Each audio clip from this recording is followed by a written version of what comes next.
இந்த முயல் குட்டி, அணில் குட்டி, கோவாலா இவங்க 3 பேரும் சின்ன வயசுலேருந்து உயிர் நண்பர்கள். ஒரு நாள் சாயங்காலம் முயல் குட்டி கோவாலா கிட்ட ஓடி வந்தது. நாளைக்கு விடிஞ்சா அணில் குட்டியோட பர்த்டே, அதுக்கு ஏதாவது சர்ப்ரைஸ் கொடுக்கணும்னு சொல்லி 2 பேரும் பேசிகிட்டு இருந்தாங்க. ஆனால் கோலா கொடுத்த கிஃப்ட் ஐடியாஸ் நம்ம முயல் குட்டிக்கு பிடிக்கல. அப்போ அவங்க பின்னாடி ப்ளூ கலரில் ஒரு ஒளி தெரிஞ்சது.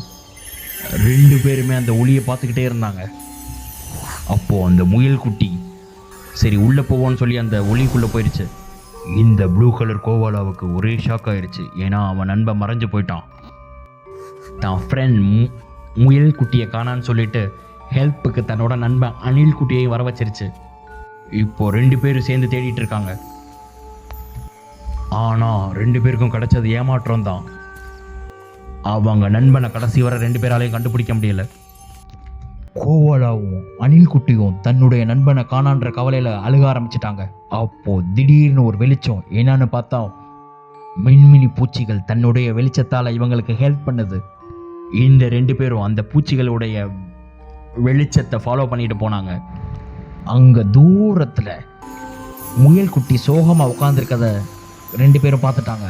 முயல் குட்டி தன்னோட கையில் இருந்த ப்ளூ கலர் பாலை தன் நண்பர்கள் கிட்ட காட்டிக்கிட்டு இருந்தது. 3 பேரும் சந்தோஷத்தில் கட்டி பிடிச்சிட்டு அழுக ஆரம்பிச்சிட்டாங்க. அப்புறம் ஒரு வழியாக அவங்க வீட்டுக்கு போயிட்டு இருந்தாங்க. போகிற வழியில் முயல் குட்டி தான் கையில் இருக்க பாலை ஒரு ப்ரெஸ் பண்ணிச்சு. அதிலிருந்து ஏதோ ஒரு சூப்பர் பவர் வெளியே வந்தது. அன்னைக்கு நைட்டு 3 பேரும் வீட்டுக்கு போயிட்டு ஹாப்பியாக அணில் குட்டியோட பர்த்டேவை கொண்டாடினாங்க.